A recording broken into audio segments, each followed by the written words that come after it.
اگر میں کوئی بات قرآن و سنت کے مطابق کروں آپ لے لیں، اور اگر میں قرآن و سنت کے مطابق کوئی بات نہ کروں تو آپ چھوڑ دیں۔ رجوع نمبر 1 جو سب سے پہلے میں نے کیا وہ داڑھی کے مسئلے میں تھا۔ جو شخص یہ سمجھتا ہے کہ نبی علیہ السلام کی داڑھی مٹھی سے بڑی نہیں، نہر سے، اس وجہ سے وہ اپنی داڑھی مٹھی کے بعد کاٹتا ہے، جس طرح کہ صحابہ کرام کاٹتے تھے، عبداللہ ابن عمر، عبداللہ ابن عباس اور حضرت ابو ہریرہ رضی اللہ عنہم اجمعین، تو اس شخص کے لیے مٹھی کے بعد داڑھی کاٹنا افضل ہے۔ اور جو شخص یہ سمجھتا ہے کہ چونکہ نبی علیہ السلام کی ہے ہی نیچرل مٹھی تھی، میری نیچرل جتنی بھی ہوگی میں اتنی ہی رکھوں گا اور کاٹوں گا نہیں، تو وہ اس کے لیے تو افضل ہو سکتی ہے، اوورآل اسے افضل نہیں کہہ سکتے۔ رجوع نمبر 2 وہ جہری نمازوں میں قرات کا ایشو تھا، فاتحہ خلف الامام سے متعلق۔ اس وقت بھی میں نے راستہ چھوڑا تھا، میں نے کہا تھا کہ جو لوگ یہ سمجھتے ہیں نا کہ جب امام بلند آواز سے قرات کر رہا ہے اور پیچھے مقتدی کا سن لینا کافی ہے، ہم ان کی نماز کو بھی غلط نہیں کہتے، لیکن ہم امام کے پیچھے جہری نمازوں میں بھی قرات کریں گے، خواہ وہ وقفے نہ دیتا ہو تب بھی۔ اس سے پھر میں نے رجوع کیا کہ نہیں، جب وہ وقفے دے گا، جس طرح میں تو دیتا ہوں الحمدللہ، میں تو تینوں جہری نمازوں میں پچھلے آلموسٹ 7-8 سال سے امامت کروا رہا ہوں، میرے پیچھے سارے پڑھتے ہیں، ہم تو قیام اللیل میں بھی وقفہ دیتے ہیں سورہ فاتحہ کا، لیکن اگر کوئی جہری نمازوں میں وقفہ امام نہیں دے رہا تو آپ کا سن لینا کافی ہے۔ تو یہ میں نے اس پہ رجوع ریکارڈ کروایا اور اس پہ میری کئی ایک ویڈیوز گنوائے، مجھے آج بتانے کی ضرورت نہیں ہے۔ رجوع نمبر 3 میں نے کیا تھا رکوع میں رکعت ملنے کے حوالے سے،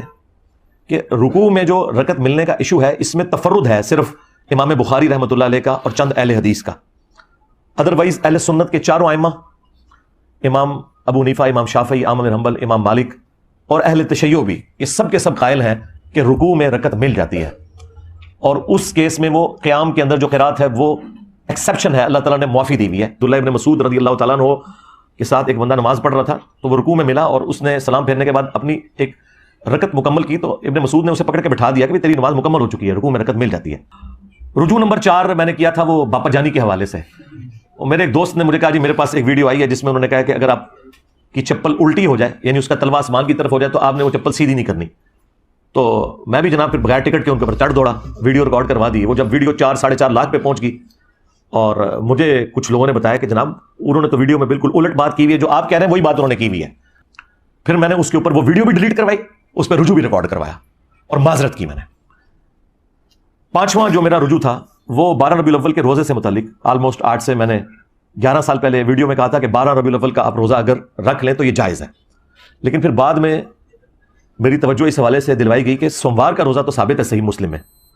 نبی علیہ السلام کی پیدائش کی خوشی میں اور قرآن کے نزول کی خوشی میں، لیکن 12 ربیع الاول کا روزہ کہیں پہ رپورٹ نہیں ہوا، تو میں نے اس پہ پھر اپنا رجوع ریکارڈ کروایا تھا کہ 12 ربیع الاول کا روزہ آپ نہیں رکھیں گے، آپ نے میلاد کی خوشی منانی ہے تو صحیح مسلم میں جو آیا فیہ ولدت وفیہ انزل علیہ، اسی دن میں پیدا ہوا اور اسی دن مجھ پہ پہلی وحی نازل ہوئی، آپ پیر کا ہی روزہ رکھیں گے، 12 ربیع الاول کا روزہ نہ رکھیں۔ رجوع نمبر 6 آلموسٹ 8-9 مہینے پہلے میرے سامنے ایک پرچی آئی، وہ پڑھتے پڑھتے میں اختلاط کا شکار ہو گیا۔ وہ اختلاط اس طرح ہوا کہ مجھے ایک پرچی کسی نے بھیجی کہ جی وہ زیادہ ہنسنے سے دل مردہ ہو جاتا ہے، تو میں نے اس وقت کہہ دیا کہ یہ تو پاپا جانی نے کہا ہے۔ وہ بعد میں مجھے کسی نے پرچی لکھ کے بھیجی کہ جی اس طرح روایت موجود ہے، میں نے جب چیک کی تو میں نے پھر 2-3 مختلف ویڈیوز کے اندر اس کے حوالے سے رجوع ریکارڈ کروایا کہ یہ مجھ سے مس ہینڈلنگ ہوئی، اور وہ اختلاط ہو جاتا ہے کسی بندے کو۔ رجوع نمبر 7 8 سے آلموسٹ 6 سال پہلے میں نے ایک حدیث بیان کی صحیح بخاری کی، نبی علیہ السلام کے جو پھوپھی ذات تھے حضرت زبیر رضی اللہ تعالیٰ عنہ، ان کا ایک شخص کے ساتھ جھگڑا ہوا۔ جب نبی علیہ السلام کی خدمت میں پیش ہوا، آپ نے پورے شواہد کی بنیاد پہ فیصلہ حضرت زبیر کے حق میں کر دیا۔ اس شخص نے اس کے جواب میں کہا کہ ہاں یہ آپ کی پھوپھی کا لڑکا ہے نا، اسی لیے آپ نے اس کے حق میں فیصلہ کیا۔ اب ظاہر ہے کہ یہ تو سیدھی سیدھی منافقانہ اپروچ ہے، اس میں تو کوئی شک ہی نہیں ہے۔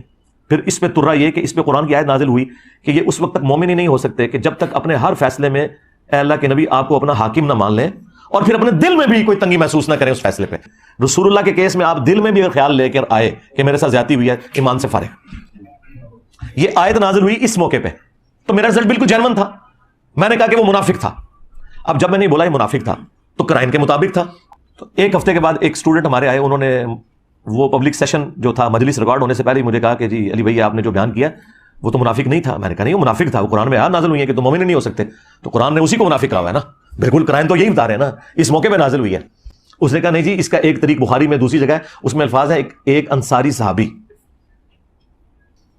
تو میں نے اپنا رجوع ریکارڈ کروا دیا۔ اسی کی آپ ایکسٹینشن کر لیں، یہ جو پچھلے ہفتے ہماری ایک پوسٹ بھی اپلوڈ ہوئی تھی، رجوع نمبر 8 کہہ لیں اسے، وہ حرمت والے رشتوں سے متعلق، کیونکہ اس کے ساتھ ہی آپ اس کو جوڑیں گے تو آپ کو پھر اینالوجی بنانے میں آسانی ہو جائے گی کہ یہ اینالوجی صحابہ کرام سے بھی مس ہینڈلنگ ہو جاتی تھی۔ وہ حرمت والے جو رشتے رپورٹ ہوئے ہیں نا سورۃ النساء کی آیت نمبر 23 کے اندر، ان کے کانٹیکسٹ میں نے بیان کیا تھا۔ مجھے پرچی آئی تو میں نے وہ پرچی پڑھی، اس میں تھا کہ کیا بھتیجی اور بھانجی کی جو آگے سے اولاد ہے اس کے ساتھ رشتہ ہو سکتا ہے؟ تو میں نے کہا تھا کہ ہاں ہو سکتا ہے، اس لیے کہ اس کا باپ الگ ہے، اور میں نے قیاس کیا کہ خالہ اور پھوپھی کے ساتھ رشتہ نہیں ہو سکتا، لیکن خالہ اور پھوپھی کی اولاد کے ساتھ آپ کا رشتہ ہو جاتا ہے، اس لیے کہ اس کا باپ الگ ہے۔ دور دراز کی تفسیر میں نا مجھے یہ ملا، بعض لوگوں نے آگے لکھ دیا کہ بھتیجی اور بھانجی کی جو اولاد ہے نا وہ بھی بھتیجی اور بھانجی کے حکم میں ہی داخل ہوگی، اور ساتھ لکھا ہوا اس پر اجماع ہے، یعنی قرآن و سنت کی دلیل نہیں ہے، یہ نسل در نسل مسلمانوں نے اجماع سے اس آیت کی تفسیر یہی سمجھی ہے۔ اب اس کے بعد ظاہر ہے کہ میں پھر مزید تحقیق میں پڑھا، پھر میں نے کچھ شیعہ علماء سے رابطہ کیا، پاکستان کے بھی، عراق کے، ایران کے، وہ بھی سارے کھول کے بیٹھ گئے، انہوں نے کہا ہمارے ہاں بھی کوئی حدیث تو اس حوالے سے نہیں ملتی، یہ اجماع ہی چل رہا ہے اس کے اوپر۔ پھر مجھے کنفرم ہو گیا کہ اگر سنی اور شیعہ دونوں کے ہاں اجماع چل رہا ہے، تو آپ کو پتا ہے کہ اہل سنت کا تو منہج یہ ہے کہ قرآن، سنت، اجماع اور پھر اجتہاد اور قیاس۔ تو پھر میں نے پوری تسلی کرنے کے بعد آپ نے دیکھا اس پوسٹ پہ لکھا، اور میں نے پوری اس کی دلیل لکھی کہ جس طرح خالہ اور پھوپھی اگرچہ محرم رشتے ہیں لیکن ان کی اولاد آپ کے لیے حلال ہے، یہ انالوجی آپ کی بھتیجی اور بھانجی پہ نہیں لگے گی، اگرچہ بھتیجی اور بھانجی محرم رشتے ہیں لیکن ان کی اولاد آپ کی اپنی سگی اولاد کی طرح کاؤنٹ ہوگی۔ اور وہ رجوع نمبر 9 حال ہی میں تازہ میں نے کیا ہے کہ مزارات پہ آپ جا سکتے ہیں۔ میں شروع دن سے مخالف تھا کہ قبروں پہ جانا ہے، جو مسلم حدیث ہے قبروں پہ جاؤ تاکہ آخرت کی یاد آئے، یہ دنیا سے بے رغبتی دلاتی ہیں، اور میں نے کہا تھا یہ مزار جو ہے نا یہ رسول اللہ کی نافرمانی میں بنائے گئے ہیں۔ نبی الاسلام کی حدیث ہے، مسلم ہے، کہ میں تمہیں منع کرتا ہوں قبروں کو پکا کرنے سے، ان پہ عمارت بنانے سے، ان پہ بیٹھنے سے، مجاور بن کے بیٹھنا بھی حرام ہے، ڈائریکٹ بیٹھنا بھی حرام ہے۔ لیکن آپ کو پتا ہے کہ اسی سال میں نے اس پہ رجوع کیا ہے، ویسے ہے ہی رجوع خطرناک ہے، خطرناک سے بھی اگلا ورژن۔ میں نے کہا تھا آپ مزار پہ بھی جا سکتے ہیں لیکن ایک شرط کے ساتھ کہ آپ نے مزار پہ کھڑے ہو کے دونوں ہاتھ بلند کرنے ہیں اور بلند آواز سے کہنا ہے کہ اے اللہ یہاں جو بابا دفن ہے اس کے اگلے پچھلے گناہ جو یہ اپنی زندگی میں چھپ چھپ کے کرتا رہا گناہ یا لوگوں کے سامنے کرتا رہا، چھوٹے گناہ اس کے بڑے گناہ معاف کر دے، اور آمین بھی اونچی آواز سے کہنا ہے، اور پھر کہنا ہے اے اللہ اس بزرگ کی قبر میں کیڑے نہ پڑیں، اے اللہ اس پہ سام مسلط نہ ہو، اے اللہ اس بزرگ کو قبر میں عذاب نہ دیا جائے۔ ویسے اینی دعاؤں تو پہلے پہلے ہی تسی بھی بزرگوں کو پہنچ جاؤ گے۔ تو نمبر 10 جو میں نے بڑی مشکل سے کیا، جو میرے لیے بڑی تکلیف دہ چیز تھی، لیکن بہرحال ظاہر ہے کہ جب بہت زیادہ اختلاف کھڑا ہوتا ہے تو پھر آپ کو اس کے اوپر رجوع کرنا پڑتا ہے۔ وہ آلموسٹ 8 سے 4 سال پہلے میں نے یا 3 سال پہلے کیا، اور وہ تھا حضرت معاویہ رضی اللہ تعالیٰ عنہ کی غلطی کو اجتہادی غلطی کہنا۔ اس سے میں نے رجوع کیا کہ ان کی غلطی اجتہادی نہیں تھی بلکہ وہ جان بوجھ کر تھی، اور احادیث اور آیات اسی پر گواہ ہیں کہ ان کی غلطی کو کسی صورت اجتہادی نہیں کہا جا سکتا۔ زیادہ سے زیادہ ان کی غلطی اجتہادی قتل عمار سے پہلے کنسیڈر ہو سکتی ہے۔ قتل عمار کے بعد جب ان کے اپنے ساتھیوں میں سے بھی کئی لوگوں نے توبہ کر لی اور انہیں آ کے سمجھایا، اس کے باوجود وہ اپنی غلطی پر اڑے رہے، اب اسے اجتہادی نہیں کہا جا سکتا۔ اور اس پہ میرا تفرد نہیں ہے، جو آج ٹھیکیدار بنے ہوئے نا سنیت کے، ان کے بڑے بابوں نے یہ لکھا ہوا ہے، اور یہ کتنے منافق ہیں عملاً کہ ان بابوں کا نام بغیر وضو کے نہیں لیتے اور میرا نام بغیر لانتوں کے نہیں لیتے۔ تو جڑے بڑھو نہ انہیں بابے نو پڑھو اور کہو کہ او رافضی سن۔ ہمارا یہ جو آج کا پبلک سیشن نمبر 94 ہے، بمطابق 14 مئی 2023، اللہ کے فضل سے یہ بھی ریکارڈنگ ہوگی۔ صلو علی محمد وآل محمد، اللہم صلی علی محمد وعلی آل محمد واصحاب محمد وازواج محمد وامت محمد اجمعین الی یوم الدین، آمین۔